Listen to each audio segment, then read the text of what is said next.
Halo semuanya, jumpa lagi dengan saya Chandra di channel Sedapin Tekno. Jadi guys, ini adalah video final battle antara Redmi 9 dengan Poco M3.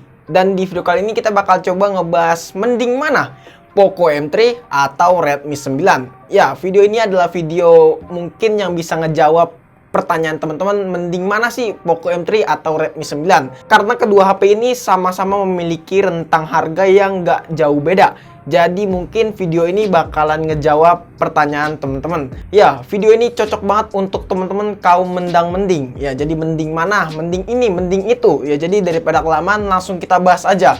Mending mana? Poco M3 atau Redmi 9? Daripada kelamaan, langsung aja yuk kita mulai videonya. Let's go!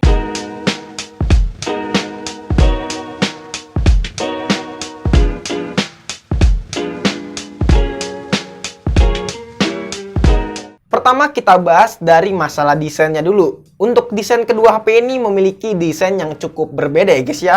Kalau Poco M3 untuk bagian belakangnya desainnya ini terbuat dari plastik. Ini sebenarnya plastik ya, bukan kulit. Jadi ini emang didesain seperti kulit, tapi nyatanya ini cuman plastik biasa aja. Terus untuk bagian sini ada tulisan Poco yang menurut saya ini gede banget. Terus di sini ada modul kamera, ya ini triple kamera. Untuk bagian framenya di sini Poco M3 jelas plastik ya guys ya. Dan yang paling saya unik, yang paling saya kerenin dari Poco M3 ini adalah bentuk fingerprintnya yang udah nyatu sama tombol power. Yang menurut saya ini jadi kekinian banget untuk desainnya Poco M3. Lalu kita beralih ke Redmi 9. Nah, untuk desain bagian belakangnya jelas si Redmi 9 ini plastik ya guys ya, alias polikarbonat, sama seperti Poco M3.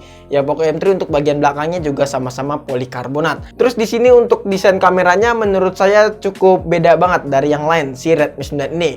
Terus juga untuk desain kameranya memiliki 4 kamera alias quad kamera. Terus ada tombol fingerprint yang dimana untuk tombol fingerprintnya ini masih ada di bagian belakang dari covernya Redmi 9. Berbeda nggak seperti Poco M3 yang udah nyatu dengan tombol power. Untuk masalah desain dari kedua HP ini sebenarnya udah oke banget. Tinggal tergantung teman-teman aja pengen pilih desain yang mana, Poco M3 atau Redmi 9. Untuk masalah desain saya serahin aja kepada teman-teman. Lanjut ke bagian depan dari kedua HP ini. Ya, untuk desainnya kedua HP ini menurut saya untuk bagian depannya udah sama-sama ya nggak beda jauh sih. Untuk layarnya di sini masih menggunakan desain water drop yang dimana ini desain jadul kalau menurut saya pribadi. Karena untuk HP 2020, 2021 itu mungkin bakalan menggunakan desain punch hole ya yang lebih kekinian daripada desainnya dari kedua HP ini yang masih menggunakan desain water drop. Tapi ini tergantung dari orangnya aja, lebih suka desain water drop atau punch hole yang lebih kekinian. Untuk spesifikasi layarnya kedua HP ini si Poco M3 dan Redmi 9 nggak jauh beda, bahkan udah sama sih ya. Untuk panelnya di sini sudah menggunakan panel IPS dengan resolusi Full HD+ dan sudah diproteksi dengan Corning Gorilla Glass 3. Yang dimana untuk kedua HP ini udah sama-sama ya memiliki spesifikasi yang sama persis dan nggak jauh beda. Ya kayaknya emang nggak ada perbedaan sih dari kedua HP ini untuk bagian layarnya. Oh ya, ada perbedaan yang saya temuin dari kedua HP ini. Untuk masalah bezel, ya untuk bezelnya si Poco M3 ini lebih tipis ketimbang si Redmi 9 yang dagunya itu lebih gede kalau misalkan teman-teman perhatiin. Untuk selebihnya spesifikasi dari layarnya kedua HP ini ya bisa dibilang udah mirip banget dan nggak ada perbedaan yang cukup signifikan. Lanjut ke bagian spesifikasi kamera belakang dari kedua HP ini. Kita bahas dulu untuk kameranya si Poco M3. Poco M3 memiliki konfigurasi triple kamera dengan kamera utamanya beresolusi 48 megapiksel, 2 megapiksel untuk kamera makro dan 2 megapiksel untuk kamera depth sensor guys. Terus juga untuk masalah fitur-fiturnya si Poco M3 ini menurut saya lebih banyak ketimbang Redmi 9. Ya, kalau di Poco M3 ini kita bisa menemukan mode night mode 48 megapiksel, video singkat, panorama, dokumen, gerak lambat, selang waktu, dan yang paling saya suka adalah fitur color focus. Yang dimana fitur color focus ini kita bisa ngeubah bagian background kita menjadi hitam putih. Yang menurut saya ini cukup killer banget, fiturnya udah ada di HP entry level ini. Terus kita beralih ke spesifikasi kameranya Redmi 9. Untuk Redmi 9 memiliki konfigurasi quad kamera, yang dimana kamera utamanya beresolusi 13 megapiksel, 8 megapiksel untuk lensa ultrawide, 5 megapiksel untuk lensa makro, dan 2 megapiksel untuk lensa depth sensor. Fitur-fitur yang disajikan dari Redmi 9 ini untuk masalah kamera lebih sedikit ketimbang Poco M3. Ya, kalau nggak salah bisa dihitung pakai jari untuk masalah fiturnya. Ya, yang pertama adalah fitur video singkat, panorama, gerak lambat, dan selang waktu. Yang dimana untuk keempat fitur itu ya bisa dibilang dikit banget sih fitur yang ada untuk kameranya si Redmi 9 ini. Nah, untuk hasil fotonya sebagai berikut. Menurut saya untuk hasil fotonya bisa teman-teman nilai sendiri, karena kalau saya pribadi saya lebih suka untuk hasil jepretannya si Poco M3. Jelas ya, untuk masalah resolusinya pun juga Poco M3 udah menang, dan ditambah Poco M3 lebih kaya fitur ketimbang Redmi 9. Ya, menurut saya untuk masalah kamera mungkin Poco M3 lebih juara ketimbang Redmi 9. Apalagi teman-teman kalau misalkan kurang untuk hasil fotonya dari Poco M3 bisa diinstal Gcam, yang menurut saya itu cukup membantu banget untuk di HP-HP yang menggunakan prosesor Snapdragon. Lanjut kita bahas masalah jeroan dari kedua HP ini. Ya, kita bahas untuk Poco M3 dulu. Untuk Poco M3 menggunakan chipset Snapdragon 662 dengan pabrikasi 11 nanometer. Dengan GPU-nya yaitu Adreno 610. Untuk skor Antutunya si Poco M3 ini mendapatkan skor di kisaran 180 ribuan. Ya, kemarin kita udah coba untuk skornya kita mendapatkan di kisaran 180 ribuan. Nah, saya sedikit notice nih ya untuk spesifikasi dari prosesor Snapdragon 662 di Poco M3 ini. Pas saya ajak buat main game berat, contohnya game Omega Legends, PUBG Mobile, Asphalt 9, dan Genshin Impact, ya HP Poco M3 ini menurut saya udah ngap-ngapan buat ngangkat game-game kayak gitu. Karena FPS-nya saya sering banget terjadi drop. Ya menurut saya itu kayaknya kurang recommended banget si Poco M3 ini buat dijadiin HP gamers. Ya. Terus juga saya sering banget main game Omega Legends ngalamin frame drop. Ya, ini sering banget. Terus sering nge-fresh juga lagi. Dan menurut saya itu cukup mengganggu banget pas lagi main game Omega Legends. Kebetulan saya belakangan ini lagi suka banget main game OL ya. Jadi saya sering banget main game OL dari kedua HP ini. Tapi si Poco M3 ini buat main game-game enteng seperti FF dan Mobile Legends ataupun LOL menurut saya udah oke banget. FPS yang didapat kita bisa mendapatkan FPS yang stabil pas main game enteng seperti game yang tadi yang kita udah sebutkan. Tapi ini mungkin adalah prosesor baru karena kita tahu sendiri prosesor Snapdragon 662 itu adalah prosesor baru. Jadi kita harus butuh ya yang namanya kesabaran aja sih untuk kedepannya semoga lebih optimal si Snapdragon 662 ini buat diajak ngegame. Lanjut kita bahas spesifikasi jeroannya si Redmi 9. Untuk Redmi 9 menggunakan prosesor MediaTek Helio G80 dengan pabrikasi 12 nanometer. Untuk GPU-nya si Redmi 9 ini menggunakan Mali G52 MC2. Untuk skor Antutunya si Redmi 9 ini pas saya terakhir coba kita mendapatkan skor di kisaran 198 ribuan. Yang menurut saya itu cukup gede banget ya guys ya untuk skor di kisaran segitu. Apalagi yang kita tahu sendiri bahwa HP si Redmi 9 ini adalah HP kelas entry level. Ya, udah bisa bersaing sih menurut saya. Buat pengalaman saya pas main game di Redmi 9 ini nggak usah ditanyain lagi. Saya merasa puas untuk masalah performa yang diberikan dari Redmi 9 ini. Buat main game Omega Legends, si Redmi 9 ini menurut saya bisa ngelibas dengan cukup baik.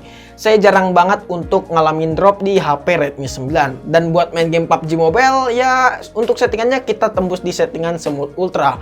Apalagi buat main game Mobile Legends. Mobile Legends kita mendapatkan settingan di Ultra, ya udah unlock ke Ultra si Redmi 9 ini. Tapi untuk konsekuensinya si Redmi 9 ini pas buat main game Mobile Legends cuman dapat di kisaran 50 fps. Ya itu udah mentok ya di 50 fps. Mungkin ini di lock ya dari pihak developernya dan kita sabar aja untuk kedepannya. Semoga bisa dapat FPS di kisaran 60 fps lagi untuk si Redmi 9. Tapi yang jelas buat pengalaman saya selama 6 bulan ini pas pakai Redmi 9 buat diajak ngegame oke banget HP ini. Ya teman-teman kalau misalkan suka game bisa aja pilih Redmi 9. Apalagi untuk game-game berat yang menurut saya cocok banget HP Redmi 9 ini. Tapi yang nggak saya suka dari Redmi 9 ini masalah baterai dan suhunya. Ya, untuk masalah baterainya si Redmi 9 ini agak cenderung boros kalau buat diajak ngegame. Ya, ini ada minusnya juga sih.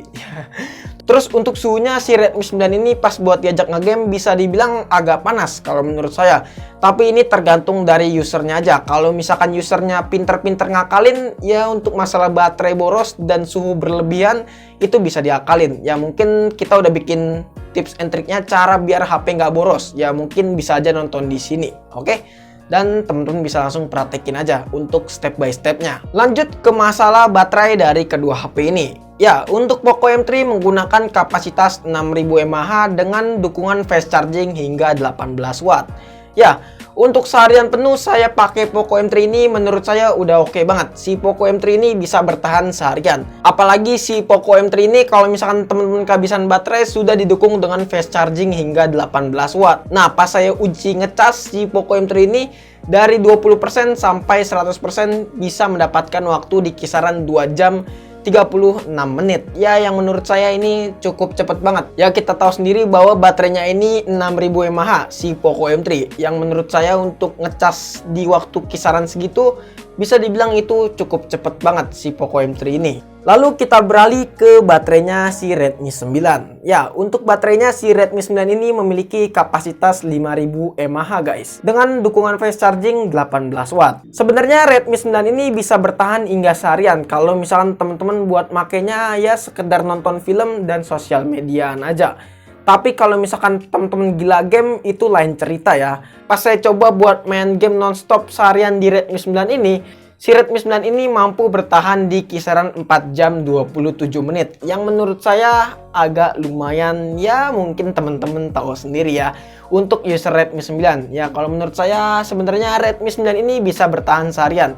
Asal penggunanya buat sosial media dan nonton film aja. Menurut saya itu udah cukup irit sih. Tapi kalau misalkan buat main game itu lain cerita ya guys ya. Terus untuk masalah charging si Redmi 9 ini dari 20% ke 100% memakan waktu di kisaran 2 jam 30 menit. Ya, sama seperti Poco M3.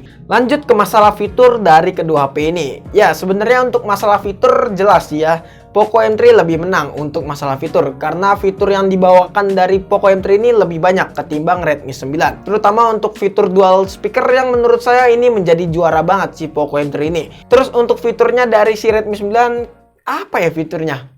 Kayaknya nggak ada yang unik deh dari fiturnya si sang jawara ini. Yang terakhir kita masuk kesimpulan. Menurut saya untuk kesimpulannya kedua HP ini udah oke banget. Di sini saya bakal coba ngasih pilihan ya. Tergantung teman-teman yang pengen pilih yang mana. Nah, kalau misalkan teman-teman pengen pilih baterai yang gede dan efisiensi daya yang cukup optimal dan kameranya yang cukup bagus, bisa aja pilih Poco M3. Tapi teman-teman kalau misalkan pengen dapat spesifikasi yang optimal dan gahar buat pencinta game berat, bisa aja pilih Redmi 9 ini. Ya, menurut saya Redmi 9 ini nggak buruk-buruk banget kok di mata masyarakat Indonesia. Ya cuman itu masalah netizen aja yang bilang baterainya, "Bang, boros banget sih, Bang, panas banget sih."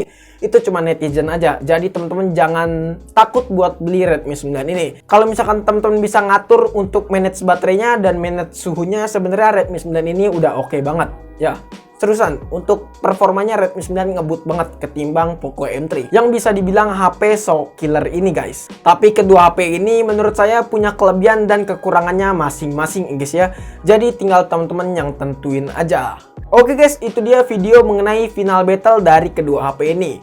Menurut teman-teman gimana? Apa teman-teman punya pendapat ataupun punya pertanyaan? Jika teman-teman punya pendapat ataupun punya pertanyaan, bisa aja langsung tulis di kolom komentar. Kurang lebihnya mohon maaf jika ada kesalahan dari video ini. Terima kasih teman-teman sudah menonton video ini sampai habis. Dan jangan lupa juga follow Instagram kita di @sadapintekno jika teman-teman pengen nanya ataupun pengen DM kita. Chandra pamit and see you next time in the video. Goodbye, dadah. Have a nice day.